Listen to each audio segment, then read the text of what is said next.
So you worked your way up through the ranks. You made it to the cup level. You were the 39 fueler. And you got a little fame because you had a run-in with Kurt Busch on pit road at Darlington. Tell me about that. Darlington.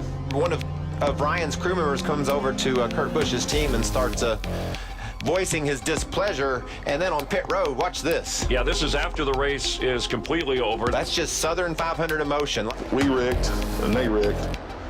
Had nothing to do with each other. And that's the 51. Yeah, the 51 Kurt.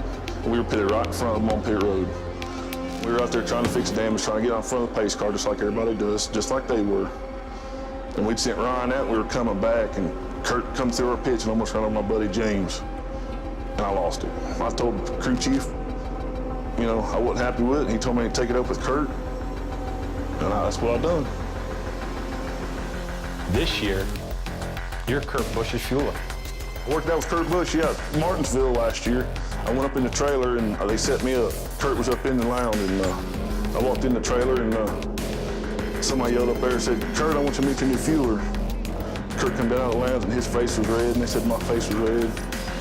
And he goes, so you're my new gas man, huh? And I just reached over and gave him a big hug. I said, Kurt, it's okay, I'm on your side now. You talked about your family and your priorities. This is where it gets a little difficult.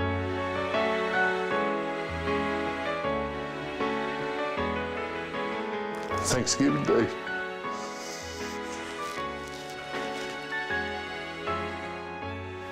It was right after we ate our Thanksgiving dinner with our family down here in North Carolina. And the boys were out playing. There was an accident. It was surreal. You felt like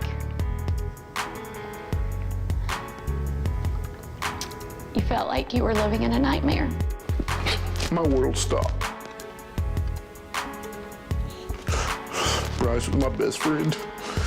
He was everything I ever wanted as a son. It hurt so bad. It still hurts. It hurt our family. And you know, losing a child is something that's not the normal course of life. You know, you're never supposed to bury your children. It took me a while just for that to sink in, that he was really gone. When did you realize that it was right to go back home?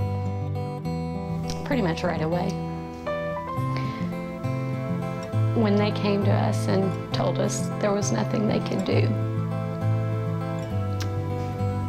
Andy and I leaned on each other a lot. And he said, I want to go home. And I said, me too. And that was it. Sunday at Dover was your last race.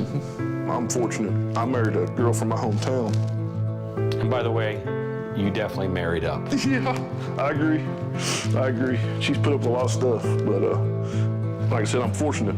And Jill and I have talked over the past few years about, you know, when it's time to go home. Because that's where we both feel like we need to be in the end. To fill in the void of racing, I'm going to be a high school football coach. I want to be a positive role model for them. You know, show them, hey, if I do the right thing, I make the right decision, I can be somebody. Going to be a mentor to those kids? That's my plan. Is there any chance that you come back here to be part of NASCAR and to fuel again and to experience that dream of being a professional pit crew athlete? No, I made the decision, and I think there's bigger fish to fry in my life.